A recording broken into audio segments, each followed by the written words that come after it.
Uh, Well, welcome everybody. This is Dan Whitman, and this is our fourth cycle. I can hardly believe it, of this course on international crisis management. I'm going to start each session with just a time marker. It is September 15th, 2025. I'm doing that because we have an archive of recordings of these sessions, and we're very excited about that. That's a new feature. I have quite a few things to go over. Let's start by looking at the news.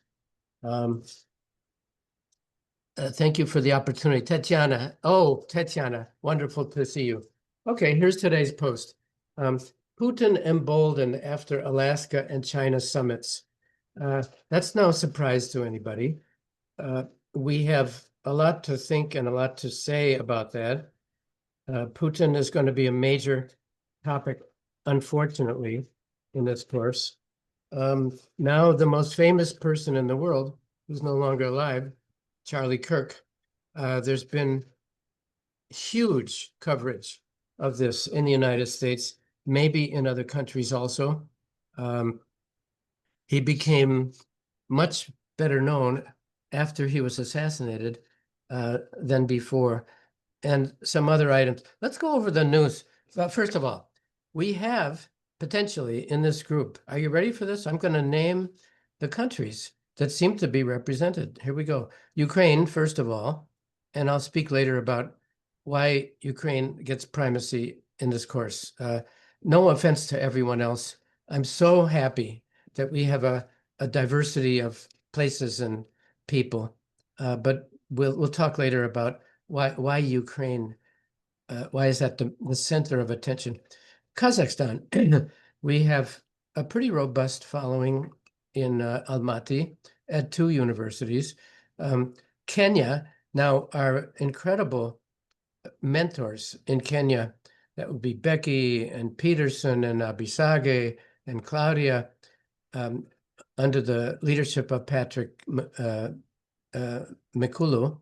Patrick Maluki at the University of Nairobi have recruited 60 Kenyans to be part of this. I'm thrilled.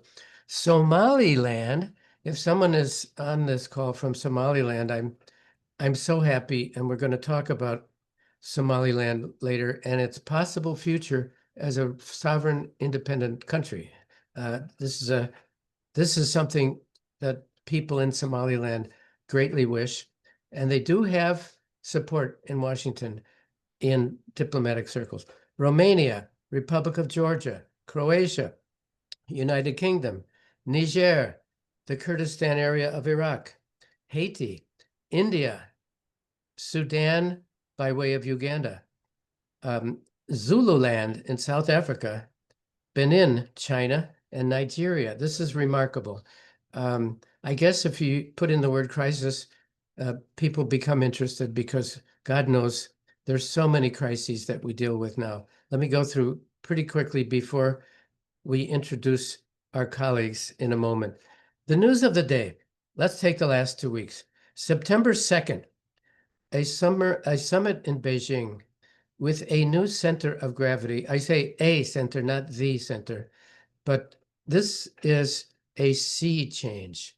We no longer live in a unipolar world or bipolar or even multipolar. China, North Korea, Russian Federation, Iran. This was a meeting of great importance, and we need to be cognizant that this is a new center of gravity. The world is changing so rapidly. Change, is it good, is it bad? We judge that later. On September 9th, Ethiopia launched officially the GERD, the Grand Ethiopian Renaissance Dam. Now, this is a good thing. It brings 5,000 megawatts of electricity to people in a country that desperately need that. However, the Nile runs from south to north, goes from Ethiopia to Sudan to Egypt. Sudan and Egypt are very upset. Could this become a crisis or even a conflict? It's possible. The next day, September 10th, 19 missiles and drones during a 7-hour period over Polish airspace. Could this be a navigational error? Absolutely not. We know what's happening. And 2 days ago, one drone for 3 hours over Romanian airspace. It's very clear what's happening here. The Russian Federation is testing to see where the weak points are in the NATO countries. As far away from the Ukrainian front as Belgium, the Belgian government has advised its citizens to stock up on food and other essentials because they indicate there could be a conflict as far away as Belgium. This is dramatic, folks. September 10th, now the most famous person in the world, Charlie Kirk. So much being said about this assassination. As it happened, President Trump said, well, this is the work of Democrats. It now seems pretty clear that the assassin was, whatever he was certainly not a Democrat. It seems that we had a right-wing person assassinating a right-wing. We don't really, on the same day, a school shooting. And of course, every day, Russian drones and missiles in Ukraine. So this is the news of today. It's clear, we all know we are in crisis. Now, very obviously, we're in crisis in Ukraine, and we all stand with Ukraine. I know that the Delphi group does. And however, let's not overlook the Middle East, Gaza, Doha, and Syria trying to reemerge as a sovereign, as a real country. Crises, Indonesia, Nepal, Republic of Georgia, Sudan, Somalia, Myanmar, the entire Sahel region of Africa, the South China Sea, Venezuela. And suddenly we thought we had forgotten Nigel Farage and his anti-immigration party in England, but I am advised by friends in Western Europe that it's very possible that this party could win the election. I believe it happens in the mid-spring of next year, if not before.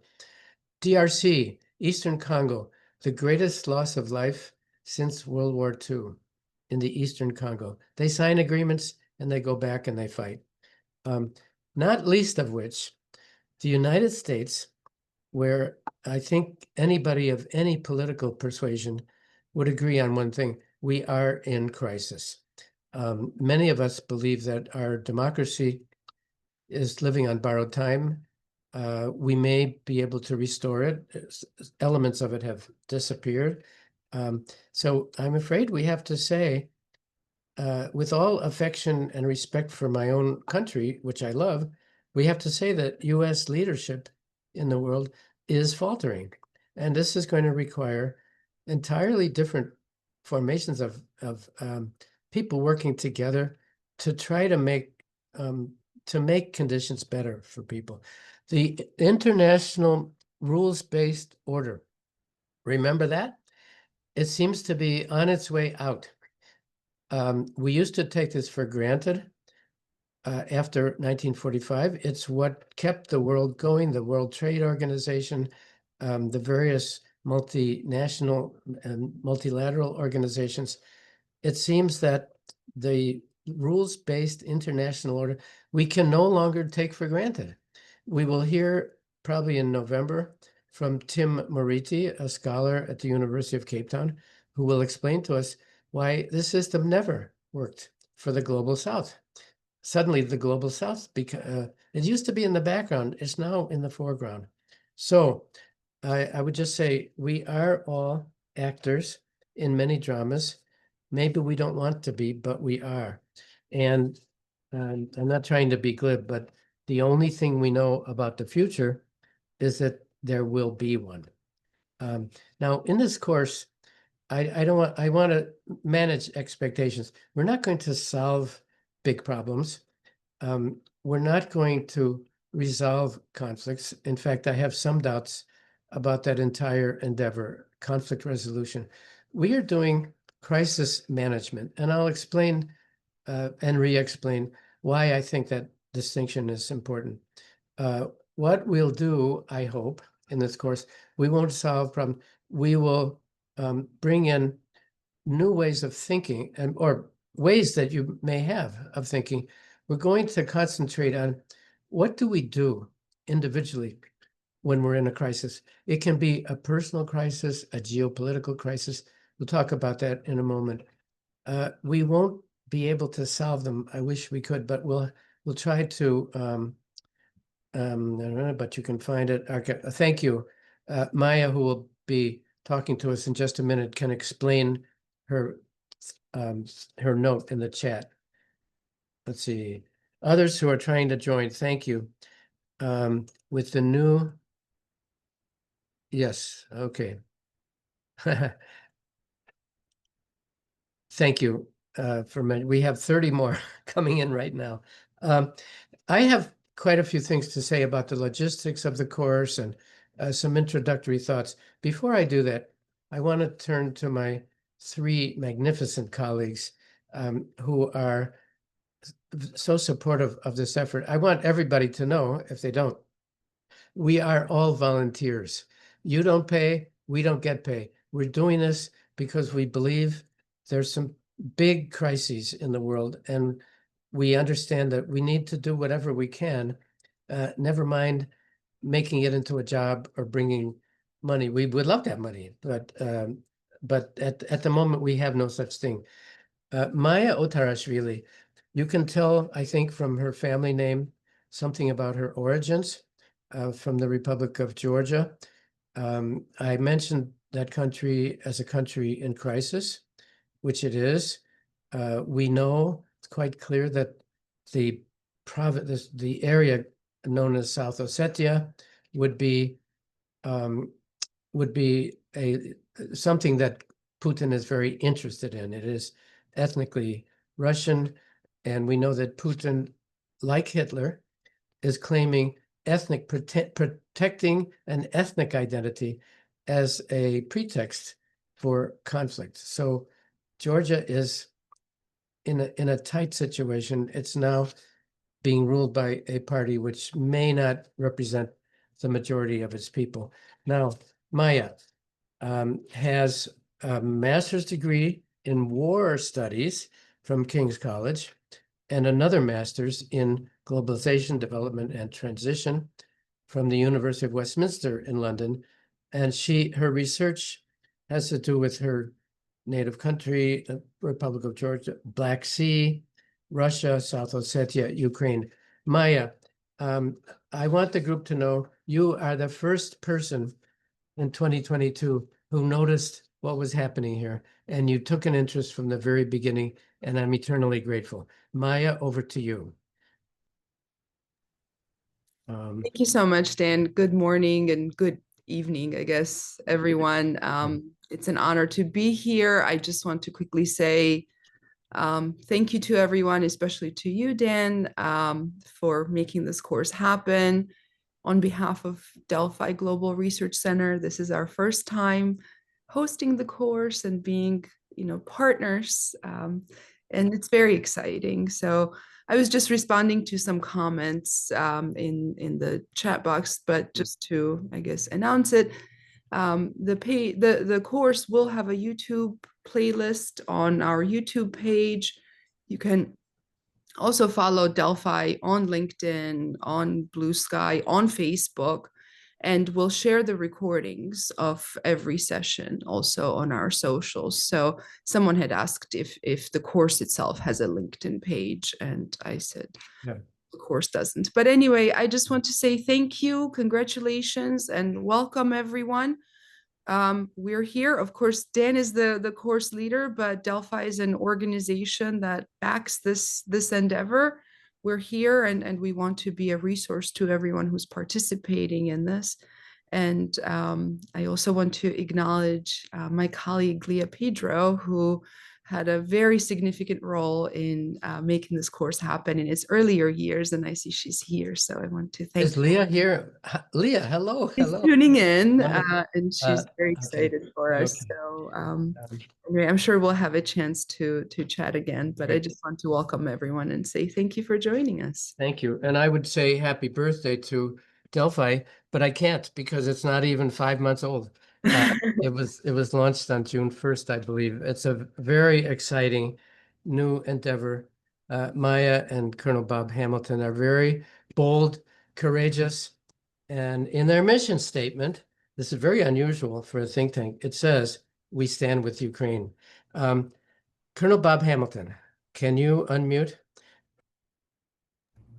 Sure. Hi, Dan. Hi, Bob. Now, Bob is PhD. He has worked very extensively in the what used to be called the Eurasia program. I have issues with that word Eurasia, but he is an expert on the region that we're talking about. I learned recently at a conference downtown that Bob is very knowledgeable about Africa, which is kind of my area. He was great in participating on where do we stand with Africa these days? The global south is more important than ever. In the US military, Bob, is it possible that you served in all of these places, Saudi Arabia, Iraq, Germany, Belarus, Qatar, Afghanistan, Georgia, Pakistan, and Kuwait? Were you really in all of those places? And Bob has taught at the U.S. Army War College, which is a prime, excellent academic institution. Obviously, it's part of the Department of Defense or the Department of War, however you want to call it. It has a brain trust, which is unmatched anywhere else. His PhD is from the University of Virginia. Bob, over to you. Thanks, Dan. And I wanted to say thanks, especially to you, to Maya and Leah, and let everyone know in the course, as Dan said, this is our fourth iteration. Dan, Maya, and Leah have done all this pro bono. They've given very generously of their own time, of their expertise, of their resources. And so we're really, really happy to be co-sponsors of this course at Delphi. We hope to build out an educational program centered around this course, but also including other courses. So this is just the start. And we're really excited to be partners with you, Dan, and with George Washington University on this fourth iteration of the course. I wanted to say, you mentioned Patrick Maluki's name in Kenya. I interviewed him in 2022 Oh my for gosh. my book on Russia-China relations Oh my when gosh. I was doing field Yeah. research in Kenya. So great to hear his name. And if he's Yeah. on, hello, Patrick, and thanks for all your insights those Yes. three plus years ago. And that's really all I'll say. Dan, I think you did a really good job explaining that there's need for this type of course. Crisis management is something that there are plenty of crises in the world today, both in the U.S. and in the countries that are the students here represent, and then in other countries, and many of them have defied easy management. So this is a skill that is going to be in great demand in the months and years ahead. So Yeah. over to you, Dan. What about a word about Delphi? Since it's just a baby in a crib, many people here are hearing this for the first time. Tell us what you and Maya have done and what your wish. Yeah, sure, Dan. And you mentioned that Ukraine was one of the reasons that we started Delphi. Essentially, Delphi is a startup think tank. It is focused on the region of Eurasia. I know none of us love that word, and we actually talked about what do we mean when we say Eurasia. And what we decided is if you can visualize a map, and if you draw a circle from the Baltic Sea through the Black Sea, the Caspian, the North Pacific, and the Arctic Oceans, everything inside that circle is what Delphi is focused on. And we're small. We want to be agile, meaning we want to be able to, we're not a news organization, but we do want to be able to respond to major events in the region. We want to be useful to policymakers. We want to produce research that has the insights of scholarship, but that policymakers can consume, understand, and that makes evidence-based policy recommendations. And then the final thing is, this is a time we are nonpartisan but not neutral on the major issues of the day. Delphi will take organizational positions on certain issues in its region, one of which is the war in Ukraine. We take it as an organizational stand or position that it is a vital U.S. national security interest that Ukraine win the war and Russia lose the war. And one of the reasons we started Delphi was we saw some other think tanks in the United States, especially after the Trump administration came in to the White House, that were trying to, quote, fly under the radar on Ukraine and not produce research on Ukraine, and certainly not produce research arguing that it was a vital U.S. interest that Russia lose its war of aggression in Ukraine. And we thought that was sort of a major academic freedom issue, and also an issue of speaking truth to power, which is something that we're still allowed to do in the United States. We'll see how long that lasts. Yeah. You know, we say all the time in places like Russia, you do have freedom of speech, you just might not have freedom after speech. You know, there's people that are genuinely, legitimately concerned that the United States is moving in the direction where speech that's uncomfortable for people in power will be suppressed. And so we started Delphi. One of the reasons we started Delphi was to speak truth to power, and to take what we consider to be principled stands on major issues, geoeconomic, geopolitical, security issues in that region that I described, even if it costs us, in terms of you know, financial support or whatever. We believe that it's so important that evidence-backed research on issues in this region, especially the war in Ukraine, it's so important that be produced and that be available to policymakers, that we're willing to take a stand. Again, as Maya has said before, we're nonpartisan but not neutral. Nonpartisanship does not mean neutrality, and that's where we are. Thank you, Bob. And we know that other think tanks are not as courageous and bold as you are. They take that distinction for U.S. tax reasons, and I think it's the same in the United Kingdom. Taking a stand as an institution, there are tax implications, and there are think tanks that are quite timid about this. I love Delphi because they're very clear what their objectives are, and I share them entirely. Jack Zetkulik is a colleague. Jack and I both had the same job at different times as executive director of the Association for Diplomatic Studies and Training. We'll talk about their marvelous archive maybe later. Maybe Jack can mention it. 3,000 interviews online, open source. Anybody can look at them. And these are extensive interviews with diplomats and others, usually towards the end of their career, where they can think back.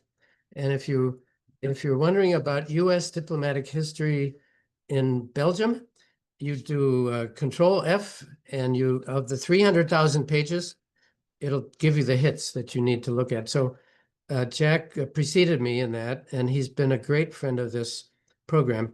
He has served you too, Jack. Is it possible that one person could have been in China, Germany, Poland, Bosnia, Serbia, Sweden, and Switzerland? Amazing.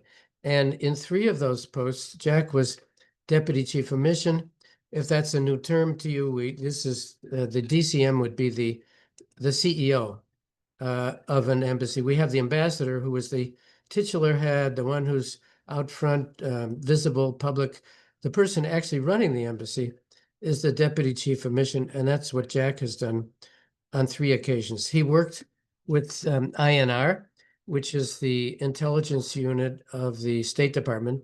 In my opinion, INR gets it right more often than the much larger institutions in the intelligence, the IC, the intelligence community. INR gets it right. Maybe that's because Jack was working there. Jack, can you unmute and introduce yourself? There may be I think I've unmuted.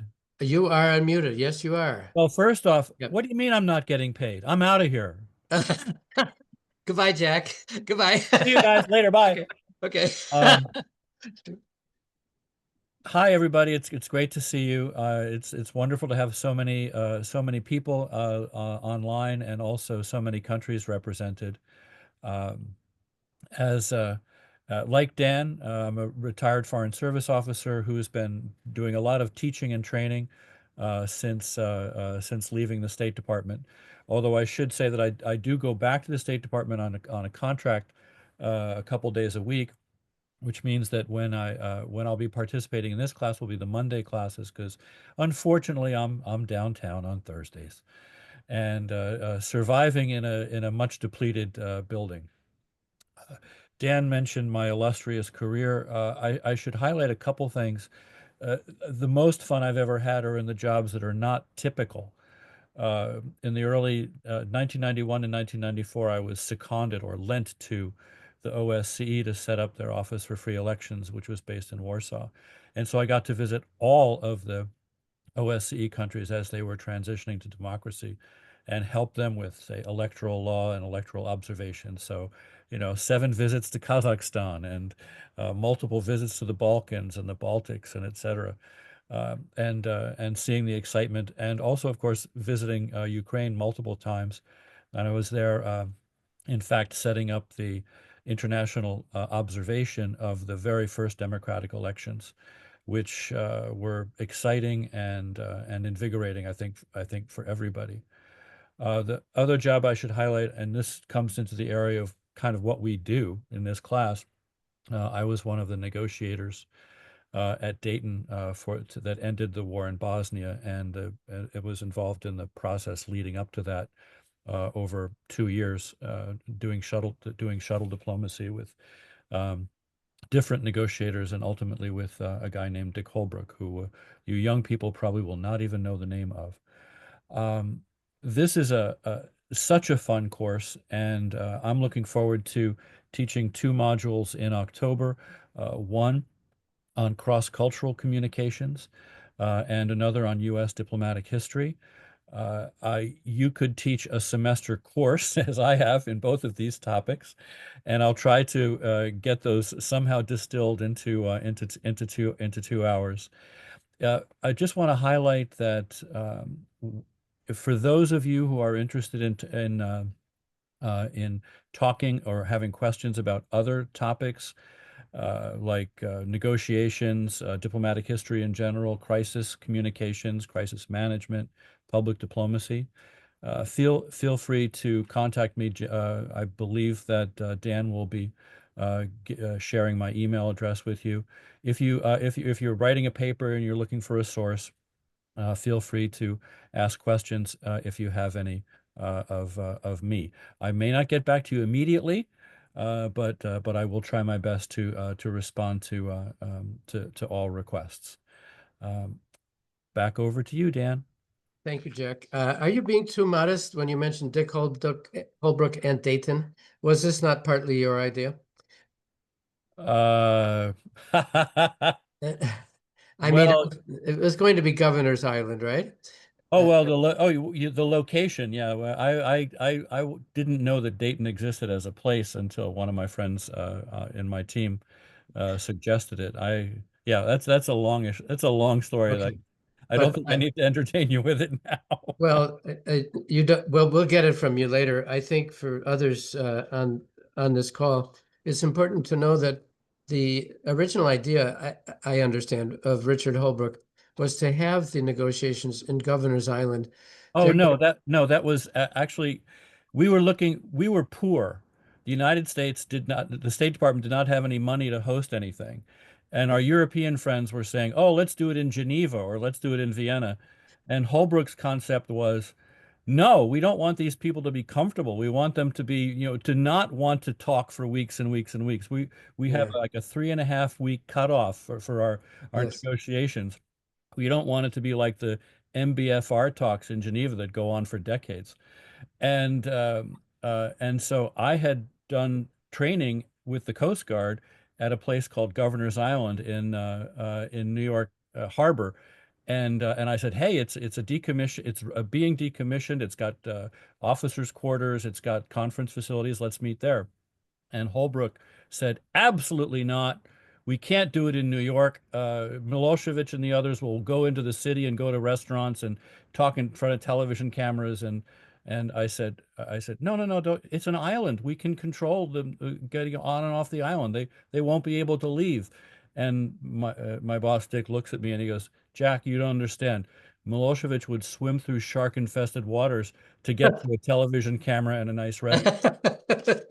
And that's when a friend of mine, young diplomat or Serbia desk officer named John Byerly said, "Hey, I'm from Dayton, Ohio, and my brother who lives there tells me that they just upgraded the facilities there." And he flew out there to check them out, came back with a description of them. Most important being that they were cheap, basically free to the State Department, and they would have good security. And that's why we ended up in Ohio. And one of None of the, the negotiators liked it. yeah, The French were the European delegation was especially angry at the food quality. I was going to mention that the great contribution was to make the French delegates short-winded because, and you have a great anecdote about the Frenchman trying to get back into the conflict after looking for something to eat in town and couldn't find it. Thank you, Jack. We're looking forward to your sessions. Now, Sorry to interrupt you. There seems to be a group of students waiting to be let in. thank you. I don't see that. Have a message in the chat box. Yes, I don't doubt it. Everybody needs to know that Zoom changed its format very recently, and I do not thank them for this. I do not see anyone in the waiting room. Let on this, I don't. Let's see. I have been. I'm sorry. I'm going to have to just keep going because Maya, you might Sir, be. it's a message from Serhiy Mykolaichuk. He says, Yeah. Serhiy, good to hear from you. I am bringing people in as they come in. 2 people. Okay, there are 2 more. The problem, I believe, is solved. Now, I promised to try to explain why Ukraine is central here. I'm so happy to have Somaliland and Georgia and Kenya and Nigeria. This really enriches the experience. Why Ukraine being the center of this thing? Well, of the many bad things happening in the world, a lot of them come from the Russian Federation and from its head, Vladimir Putin. Ukraine obviously is at the very front. Unfortunately for Ukraine, Ukraine did not choose to be the country that is fighting for all the rest of us. They did not choose this, but clearly they are. As Bob Hamilton said, we in the United States, we need Ukraine to win this war, and we need for Russia to lose the war. Ukraine is the front line, and in the past, we've had wonderful. Everybody we've involved last year and the previous year have understood this and have been very kind to understand that we will talk more about Ukraine than some of the other countries in this group. But let's remember, Ukraine's success, we need it. All the rest of us need it. They, unfortunately for them, are at the very front line. We see the Russian Federation testing the airspaces over Poland and Romania. We know that Putin has an appetite that cannot be satisfied. As I said earlier, the only thing about the future that we know is that there will be one. Now, maybe enough said. However, I'd like to play a very short video to make clear why this is an international question. When on the day of the invasion, February 22, 23 of 2022, in the Security Council, a speech was made which gave the best articulation of why this invasion was wrong. Did it come from Europe? No, it came from Kenya. Let's listen. Let's listen for a moment to Martin Kimani, who on the day of the invasion spoke for everyone else in the world, and he's Kenyan. Country was birthed by the ending of empire. Our borders were not of our own drawing. They were drawn in the distant colonial metropoles of London, Paris, and Lisbon. with no regard for the ancient nations that they cleaved apart.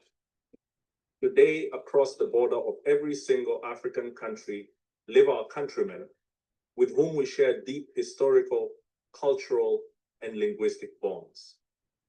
At independence, had we chosen to pursue states on the basis of ethnic, racial, or religious homogeneity, we would still be waging bloody wars these many decades later.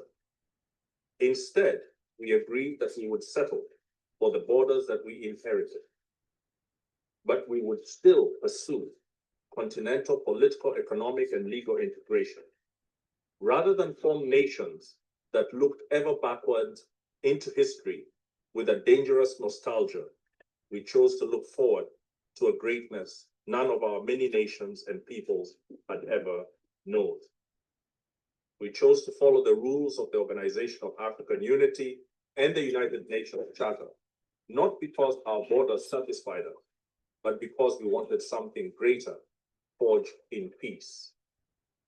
We believe that all states formed from empires that have collapsed or retreated have many peoples in them yearning for integration with peoples in neighboring states.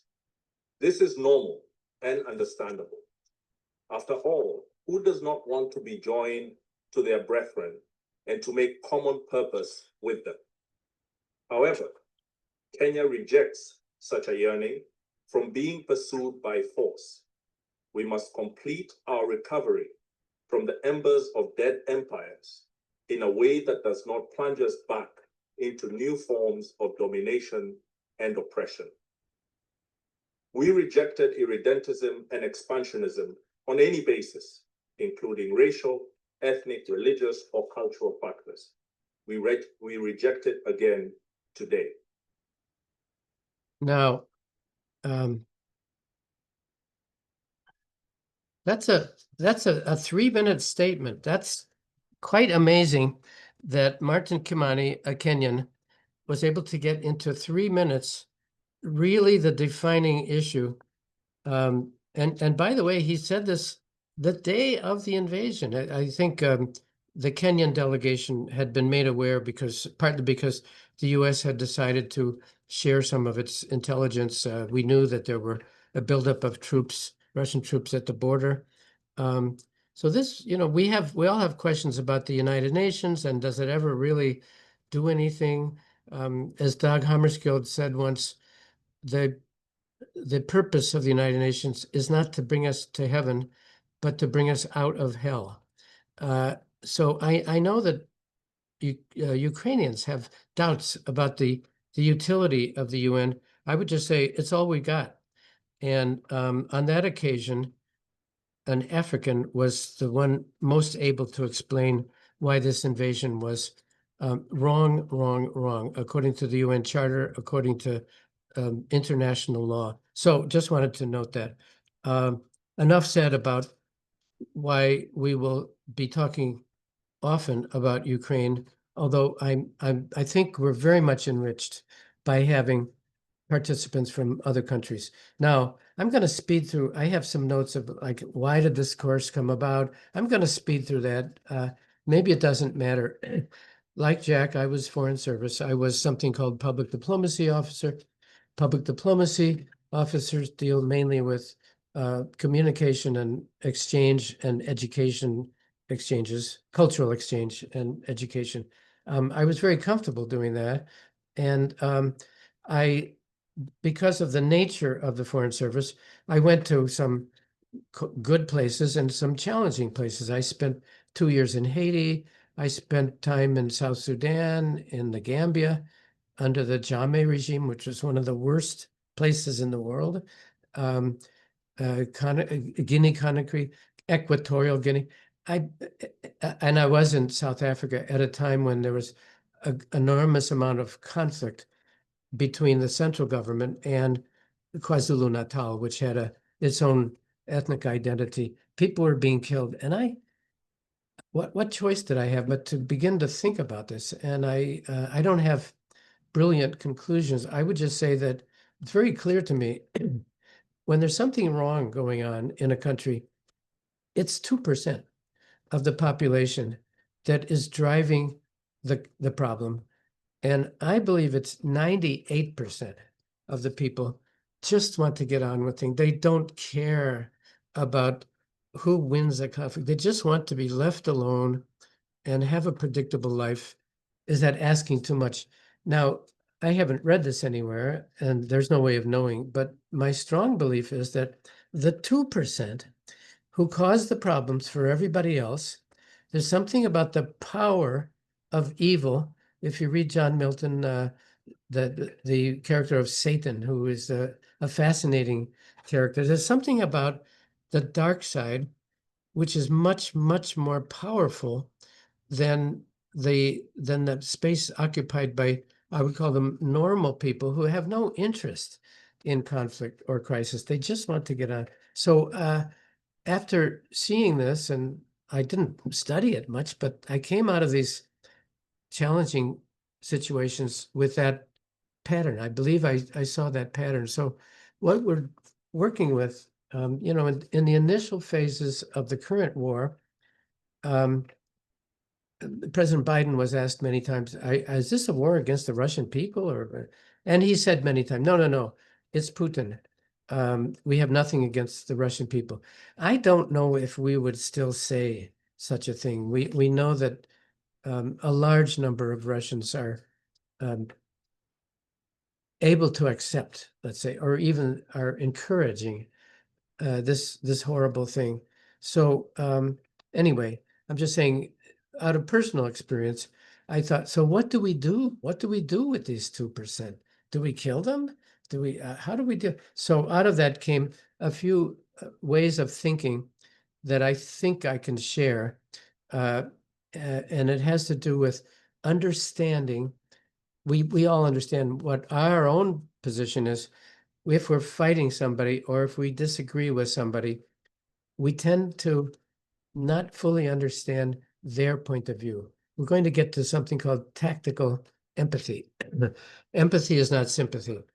Empathy is the ability to see a situation from a point of view other than your own. That does not mean that you agree with it or that you accept what the other is doing.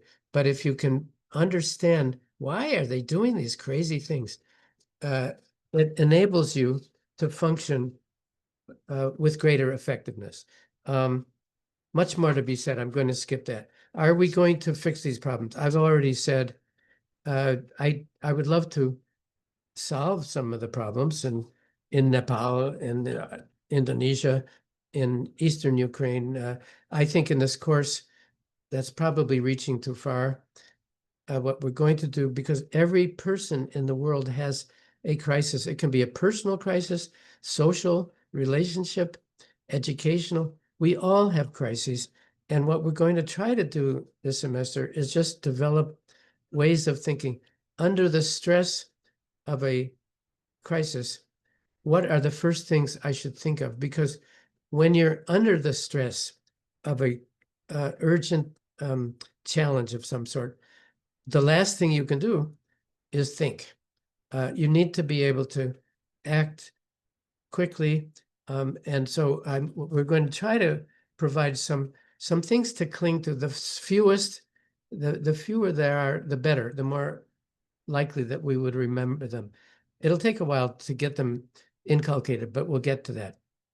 In this course, you will hear from Jack and from me. We'll give a bit of theory. We'll talk about, in my case, talk about some examples from history that might be useful. But about one half or maybe more of our sessions will be with invited speakers. Now, I believe I can say we have really, really outstanding speakers. Just one that comes to mind, Tom Shannon. If you remember, we had a Secretary of State named Rex Tillerson under the previous Trump administration. Tillerson was fired in a very humiliating way. So Tom Shannon, a professional diplomat, unlike Rex Tillerson, took over. He became the acting Secretary of State. He will talk to us. We're going to have people at that level, journalists, NGOs. We'll have a young person talking about what do faith-based organizations do during a crisis. With the removal of the U.S. Agency for International Development, it turns out that many of the faith-based groups in the United States are working closely together to try to fill that gap. They're doing marvelous things. We need to know what they're doing. We will have a speaker who deals with community trauma. Let's say there's a school shooting or something really horrible. The survivors need guidance. We will have a professional from Northern Virginia who does this for a living, and she's terrific. So the speakers are going to be central in what we're doing. I'm going to leave till Thursday some of the other comments, because what I want to do is go to a couple of PowerPoints. Let me race through these, and I'm going to keep on hold some of my other comments. I can do this pretty quickly. I hope you have on the screen, on your screen, my PowerPoint on crisis. Let's define what is a crisis? Let's define this very quickly. You all know these things, but let's go through this just to articulate. When we say crisis, what is it we're talking about? We know that the word has a Greek origin. I've never studied classical or modern Greek, but there's a Greek verb, krinon, which means something like to decide. A crisis is not always a bad thing, and it's not always a conflict. But a crisis is, let's call it a bifurcation, when a human being has no choice, must take a decision, left or right, up or down, forced to make a decision. We call that crisis. Other words for it, turning point, anxiety. In Middle English, the word crisis had the meaning of if someone had a terrible illness, and if the fever broke, if things were getting slightly better, we call that the crisis, a turning point. I want to stress, a conflict is a crisis, but a crisis may not be a conflict. For example, we got to go left or right, okay? That's if you're being pushed. If you can just stay there for the afternoon and have a sandwich, that's not a crisis. If there's some element which forces you to go forward in this picture, that's a crisis. A crisis can just be a burden. It can be something that opposes that is stronger than we are. Of course, the concept was first articulated most beautifully in classical Greek theater. Now, Oedipus, the only individual in the tragedy of Oedipus who did not understand what was happening was the protagonist, Oedipus. And I think everybody's familiar with the story. It was prophesied at his birth that he would do something not nice with his mother and that he would kill his father. He knew what the prophecy was. He spent his whole life trying to avoid the fulfillment of that prophecy. Result, he failed. And the irony, he took out his own eyes. At the moment in the play, he says, I see for the first time. I see for the first time. And he removed his eyes. Now, so crisis in the sense of a pattern established, a protagonist that gets our sympathy, and who is unable to escape the inevitable ending. We call that tragedy. Now, there can be a crisis, which is not a big deal. I remember when I was in Denmark, our ambassador, Terence Todman, had a pretty good relationship with the leader of the Socialist Party, Svend Auken. As with many parliamentary systems in Denmark, the Socialist Party did not have a majority. They had 29%. They had a plurality. And so there was a lot of tension in that election, a lot of misunderstandings. Sven Auken chose to denounce Terrence Hodman, and he said, Terrence Hodman has been a bully. He's been telling me how to do things, which was not true. But his slogan, his party slogan was, "Vi que guerre des seuls." We can do it ourselves. We don't need a foreigner or an American bullying us. And so that was a crisis. There was no violence. There was no major world upheaval. The results came out more or less as they had in the previous election. So a crisis can be political. It can be psychological. It can be developmental. A young boy who just feels overcome by the burdens of his situation. I love this. This is Frank and Ernest. I think I'm going through an identity crisis and a midlife crisis at the same time. I'm thinking that I'm not who I think I am. We can make fun of crisis. Illness can be a crisis. Is this person in the hospital going to get better? We don't know. So a crisis can be, again, this is not a conflict.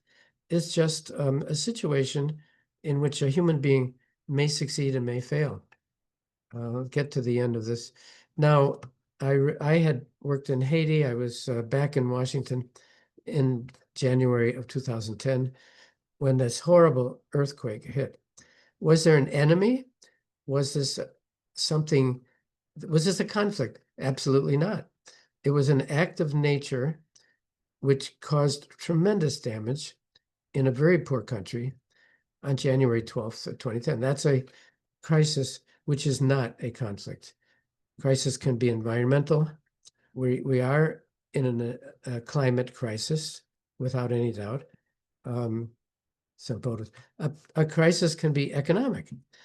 Again, depending how much you are into conspiracy theories, you might say, well, 1929, somebody or some group of people made it happen.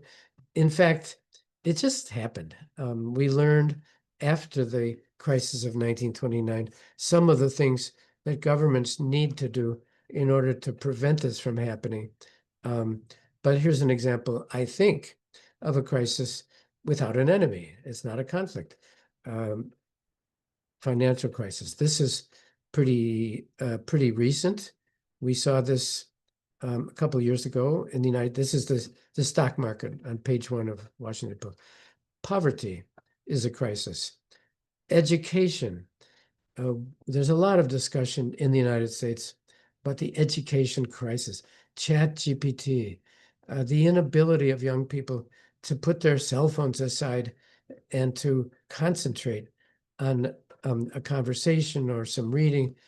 There's much being said in the United States about an education crisis. A crisis, when it's social, can be a precursor to conflict. And we have many demonstrations in the United States, as they had in Nepal last week, a social movement that demanded a different type of governing. And this doesn't necessarily create a conflict, but it can be a precursor.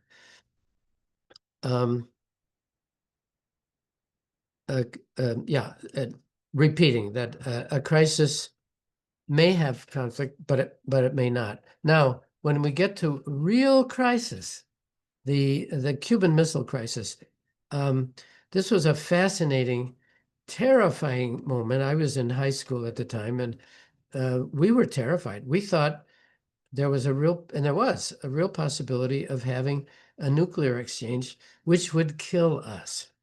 Now, Khrushchev and Kennedy, they didn't like each other. They were on opposite sides. Both of them understood they had to find an off-ramp. They had to. Both of them understood this. And of course, the dilemma was each leader had to get out of the situation without humiliation. Not easy.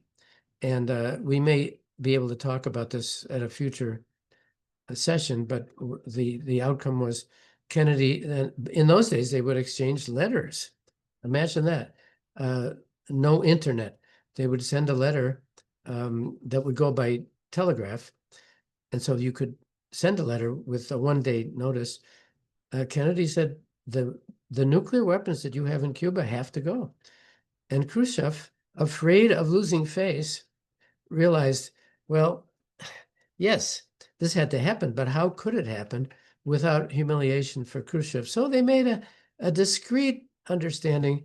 The United States had missiles in Turkey aimed at the Soviet Union. Very quietly, those missiles were removed and the crisis had a good outcome. This could always turn bad. We, in that case, we had two rational human beings with a common interest in avoiding a conflict. And there is no guarantee in the future that we'll have leaders motivated that way. And then we get to actual conflict. On Thursday, I want to play a video. Well, I posted in your Google Classroom a link to a video on, it's a comedy sketch based on the first movement of Beethoven's Fifth Symphony. And when I see that video, I always think of August 1914. We know what happened. Europe went into the most destructive conflict it had ever had up to that point. The point is, nobody expected that to happen. In August of 1914, the French were proudly marching down, and the Germans and the people were apparently eager to have this conflict, get it over with, and to be victorious. Well, it turned into a horrible, horrible conflict, incredible amounts of suffering, soldiers up to their necks, literally up to their necks in mud. So here's a crisis, which is a conflict. My mouse is not working. There we go.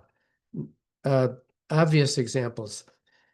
Do you believe a crisis can be religious, a conflict that is? I don't.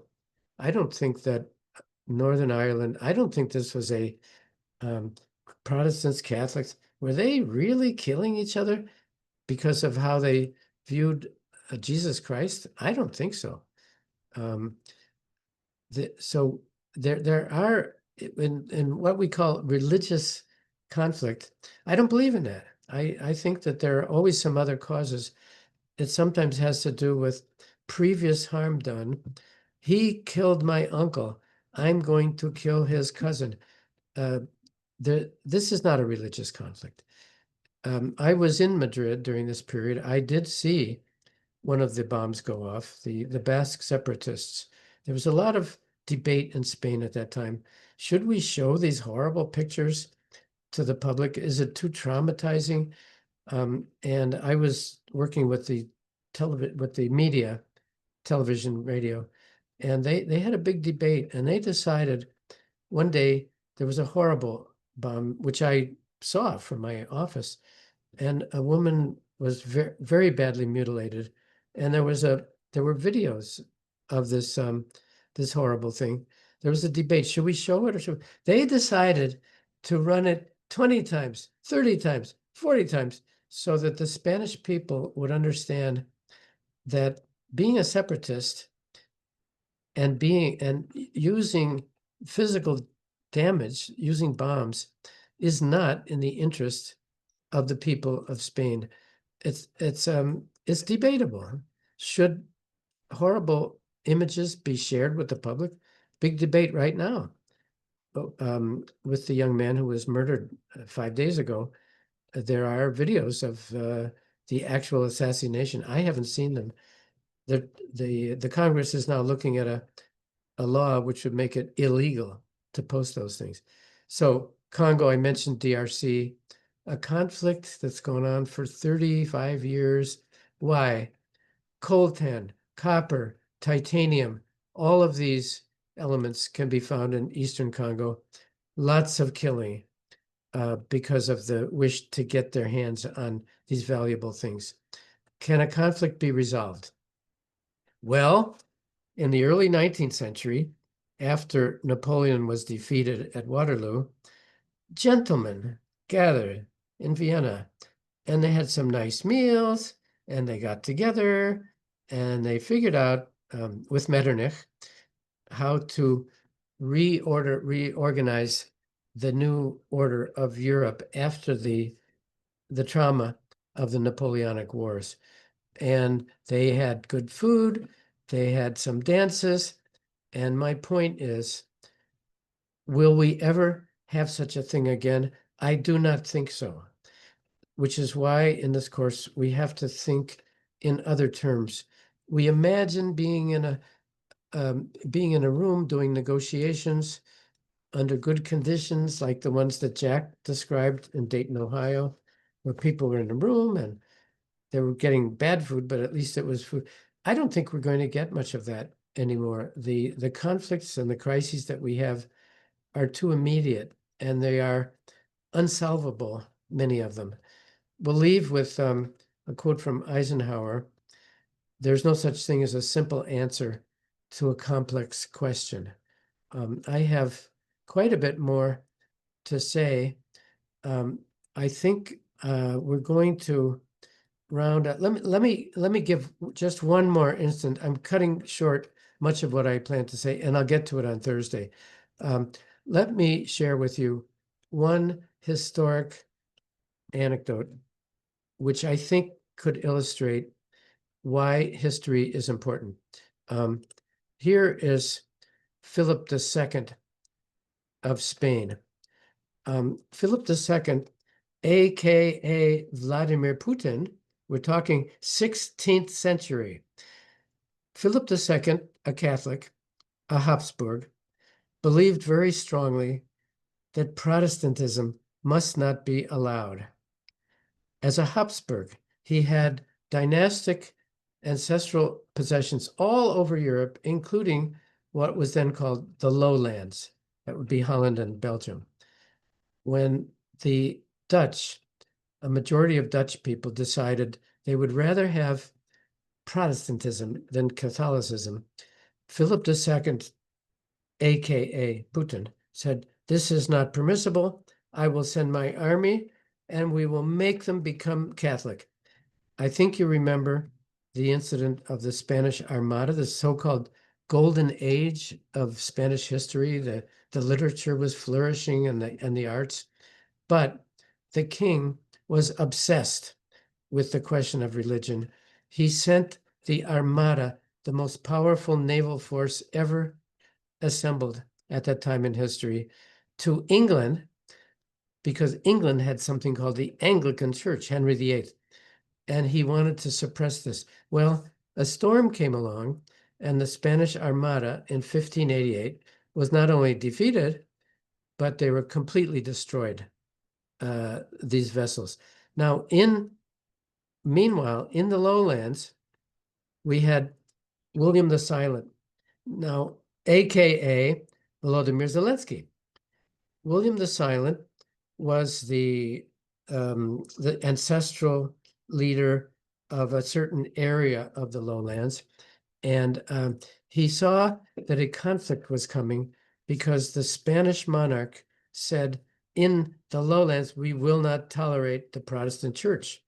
Now, William the Silent, loyal to his people, sent messages to Philip II saying, "I'm sorry, but we're Protestants, and you're not going to change that." He had negotiated, he argued, he did everything possible to avoid conflict. When conflict came, he defeated the Spanish. Now, I'm not saying that's a formula of what's going to happen with the Russian Federation and Ukraine. I'm just saying, let's look at history sometimes. This wise man who was successful in fighting off the largest military force in the world is a person that I think we should notice. And let me end today with a couple of quotes from that individual. C.V. Wedgwood, by the way, a wonderful English historian on the 16th and 17th century in Europe. She quotes William the Silent. Can you imagine in the 16th century, It is not necessary to hope in order to act, nor to succeed in order to persevere. Is this not instructive for the current situation that we're in? Maybe I'm imposing my own subjective thinking on this, but I really think this is similar to the motivation of Volodymyr Zelensky. It is not necessary to hope in order to act, nor to succeed in order to persevere. With that, everybody, we are at 11:11. I have much more to talk about, and I have another PowerPoint. I wanted to do it today. We're going to look at tactical empathy on Thursday, and a few other introductory ideas before we get into the full body of the course. This today was just an introduction. I see Jack on the screen. Jack, any further thoughts for today? I always go over, folks, so I'm not going to. I will present to you the ideas that I had, but I'll do it on Thursday. Jack, any comments? I think I'm unmuted. Yes, you are. Yeah, when we talk about, well, one of the things that I used to teach was crisis management at a very practical level. In my case, it was for American embassies overseas, and then I also taught the same subject for several governments in their foreign ministries in the Persian Gulf and in the Middle East. And crisis management Dan was talking more at I think the broader or maybe even theoretical level or community level. On an individual level, I would counsel people who are going off to work in crisis areas on a key aspect of personal crisis management, something that they have to keep in mind. And that is, in a time of crisis, people don't listen very well.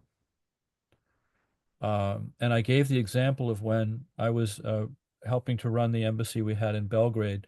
We had three evacuations, three partial evacuations, then a final one where we all left before we closed down the place, and it was rampaged by the destroyed by the Serbian government. And I would stand in front of a group. We'd have a community meeting, a town hall they called it, and I would say, okay, I just want to let you know that next week there's a very good chance that we will have a drawdown to essential staff, and everybody else will be leaving, overland to go up to Budapest. And I knew that at that second, people would stop listening to what I had to say. So I had two lessons that I learned.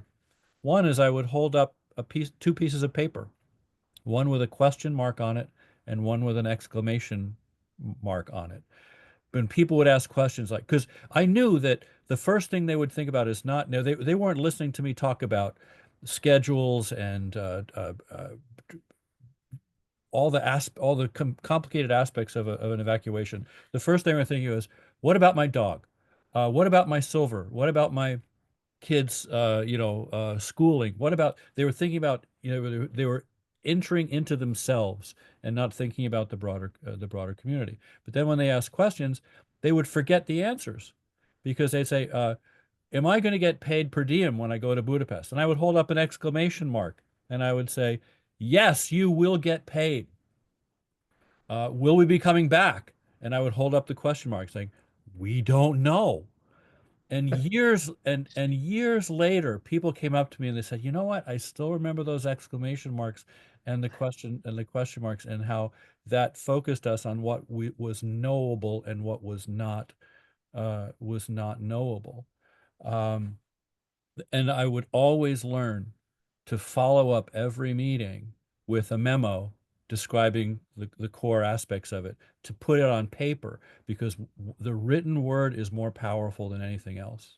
Mm-hmm. And so people would have it. I forgot about, he said that. Oh, he talked about that. I had no idea he talked about what's going to happen with pets and what's going to happen with personal property. crisis management is something that it starts at the very individual level, and it goes all the way through organizations out to the broader society. And I think we're going to touch on many of those aspects throughout this course. Absolutely true. And again, the concept of tactical empathy, that will be the first assignment. Let's say we're little bit behind what I hoped to do today. That's fine. We'll just fill in. Yeah, people stop listening. Absolutely. Thank you, Jack. And I think that's it for today. I will just say logistically, today we have 130 people. I love participation and dialogue and communication. It's going to be challenging with so many people. I don't, and plus Zoom has changed its format. We'll just see how it goes. If we need to use the chat function, fine. If it's possible for people to unmute themselves, we'll do that. But we're going to improvise and just see how things go. If you're curious about what to do next, I would say look at Elizabeth Colbert, Why Facts Do Not Change Our Minds. It's on your Google Classroom site. I will go through that site on Thursday to show you how it works, because it's not very complicated, but you need to know how to get sources off of Google Class. Google Classroom is the sole and only source of information. There's really nothing else that we can do that will reach everybody. Abisage has a comment. Abisage, can you unmute?